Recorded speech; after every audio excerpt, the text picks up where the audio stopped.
আইন শৃঙ্খলা রক্ষাকারী বাহিনী আমাদেরকে উস্কে দেওয়ার কিছু উপাদান ওইখানে রেখেছিল। আমরা আমাদের জায়গা থেকে শুধু ওই গাড়িগুলোকে সরানোর জন্য বলেছি। তাদের ব্যানারের আয়তন যত বড় ছিল, তাদের লোক সংখ্যা ততটুকু ছিল না। 10,000 শিক্ষার্থী নিয়ে এই ঢাকা বিশ্ববিদ্যালয় ক্যাম্পাস থেকে শাহবাগে গিয়েছিলাম, সেদিন তারা সেখানে 10 জনও ছিল না।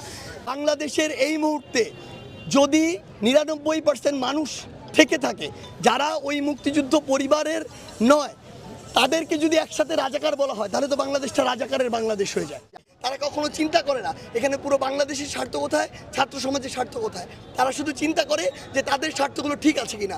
তারা এতদিন শুরু থেকে কথা বলতো, তারা যদি বলতো যে 18 প্রতিপত্র বাতিলটি ঠিক হয়নি, সেটি নিয়ে আবার কাজ করতে হবে, তখন আমরা তাদের এই যুক্তি তর্কগুলো মেনে নিতাম। কিন্তু এখন তারা এই মুহূর্তে এসে যে কথাগুলো বলছে, আমরা মনে করি এই কথাগুলো প্রাসঙ্গিক নয় এবং এগুলো আমরা কানেও নিচ্ছি না।